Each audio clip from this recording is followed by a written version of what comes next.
আমি কি মাল এটা আমি 7 দিন পর দেখাবো। হাসিনা ভারত বসে আগুন এখানে ধরাই দেয় নাই।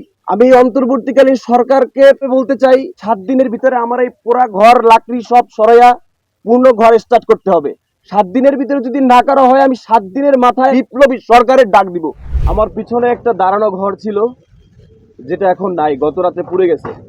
এর কারণ হচ্ছে আমি জুলাই আগস্ট আন্দোলন করেছি, আমি জুলাই আগস্টে কথা বলেছি, বাংলাদেশের পক্ষে কথা বলেছি, বাংলাদেশের মানুষের জন্য কথা বলেছি। তো বাংলাদেশের মানুষের জন্য কথা বলে কি আমি ভুল করেছি? আমার আজকে দাঁড়ানো ঘর নাই কেন? ঘরের বাইরে থেকে লাগানো আটকায়, তারপর ভিতরে আমার বাবা ছিল, মা ছিল, আমার ভাবি ছিল, আমার ভাতিজা ছিল 4 বছর। তাদেরকে সম্পূর্ণভাবে মারার জন্য ঘরের গায়ে আগুন দেওয়া হয়েছে। এখানে একটা দাঁড়ানো বিশাল বড় ঘর ছিল, আপনারা সংগ্রহ করে ঘরের ছবি দিয়ে দেবেন, এখানে কোনো কিছু নাই এখন। তাহলে আমি বলবো যে এই বিপ্লবী সরকার, আমরা যে বিপ্লব ঘটালাম, বিপ্লব ঘটাই একটা সরকার গঠন করে দিলাম। আমি তো ফ্রন্টে থেকে, আপনারা জানেন এখনো ভিডিও ফুটেজ আছে, ফ্রন্টে থেকে আমি স্লোগান দিছি, ফ্রন্টে থেকে আমি কথা বলছি। আমার ঘরে যদি না থাকে তাহলে এই বিপ্লবী সরকার কি করলো, কি প্রোটেক্ট দিল? ধানমন্ডি 32 যে ভাঙা হলো সেখানে আমি ফ্রন্টে ছিলাম, বুলডোজারের উপরে উঠে আমি স্লোগান আমি অন্তর্বর্তীকালীন সরকারকে কাটছাট ভাবে বলতে চাই 7 দিন টাইম, 7 দিন টাইমের ভিতরে যারা জড়িত তাদেরকে শনাক্ত করে বিচারের আওতায় এনে 7 দিনের ভিতরে আমার এই পুরা ঘর লাকড়ি সব সরাইয়া পূর্ণ ঘর স্টার্ট করতে হবে।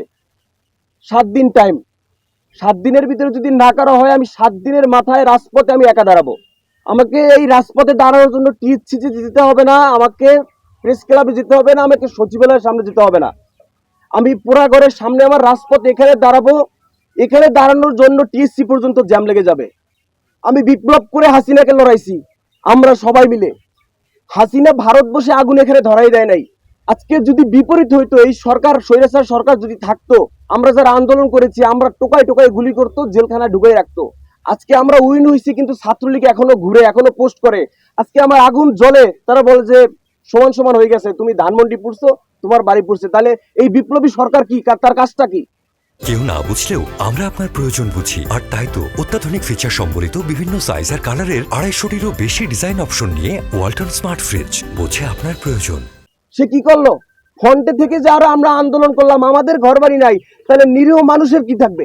আমার কথা ভাই একটাই, আমি জীবন ঝুঁকি রেখে আমার বাবা ভাইয়ের কান্না শুনেছি 2 বার। যখন বরিশাল বিশ্ববিদ্যালয়ের সামনে থেকে আন্দোলন করে পালাইছিলাম 16 জুলাই থেকে 5 আগস্ট পর্যন্ত, তখন তারা আমাকে নিয়ে ভয় ছিল আমাকে কখন যেন মেরে ফেলে। সেই কান্না শেষ হয়ে গেছে 5 আগস্ট, হাসিনা পালাই গেছে। গত রাতে আবার আমি কান্না শুনলাম যে ঘর বাড়ি শেষ। তাহলে এই সরকারকে কেন বসাইলাম? আমার কথা কাট টু কাট ক্লিয়ার, আমি পেঁচাইতে চাই না ভাই। আমি দেশের মানুষের নিরাপত্তা চাই, আমার নিরাপত্তা চাই। আমার কাছে মনে হয় এই সরকার, মানুষও বলে এই সরকারের প্রতি মানুষের আস্থা হারাই যাইতেছে। সুতরাং আমি 7 দিন টাইম, আমার ঘর পূর্ণভাবে গঠন করতে হবে। ঘরের ভিতরে ইম্পর্টেন্ট কাগজ, আমার বাবা একটা শিক্ষা প্রতিষ্ঠান প্রধান, তার এই মাস চাকরি আছে শুধু তার বয়সের। আমি আজকে লজ্জিত, আমি দেশের জন্য কথা বলেছি, আমার কাছে আজকে লজ্জা লাগে। আমার বাবার চাকরি এই ফেব্রুয়ারি মাসের 25 সালের ফেব্রুয়ারি মাস 25 তারিখ মনে হয় চাকরি শেষ, 28 তারিখ শেষ।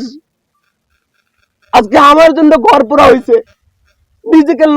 নিজে লজ্জিত, আমি কি করেছি? স্বৈরাচারের বিপক্ষে আমি কথা বলেছি, স্বৈরাচারের বিপক্ষে জীবন ঝুঁকি নিয়ে আমি কথা বলেছি, দেশের মানুষের জন্য আমি কথা বলেছি। হাসিনা তো বলছি ধানমন্ডি যারা পড়াইছে তাদের বাড়িঘর পুড়িয়ে দেওয়া হবে।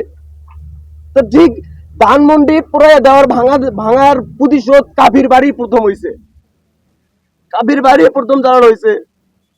আজকে বাবার সন্তান হয়ে নিজের কাছে লজ্জা বোধ হয় যে আমার বাবা এত বছর চাকরি করছে, চাকরির শেষ মাসে এসে তার বাড়িটা নাই। আমি কি মাল এটা আমি 7 দিন পর দেখাবো। দেশের মানুষ, দেশের বিপ্লবী ছাত্র জনতা আমার সাথে আছে। আমি 7 দিনের মাথায় রাজপথে দাঁড়াবো, বিপ্লবী ছাত্র জনতাকে নিয়ে দরকার হয় আমি বিপ্লবী সরকারের ডাক দিব। এই সরকারের উপর 60% মানুষ আস্থা হারাই ফেলছে। কি উচিত ছিল? আমরা যারা ফ্রন্টে আন্দোলন করেছি তাদের প্রোটেকশন দেওয়া দরকার ছিল এই সরকারের।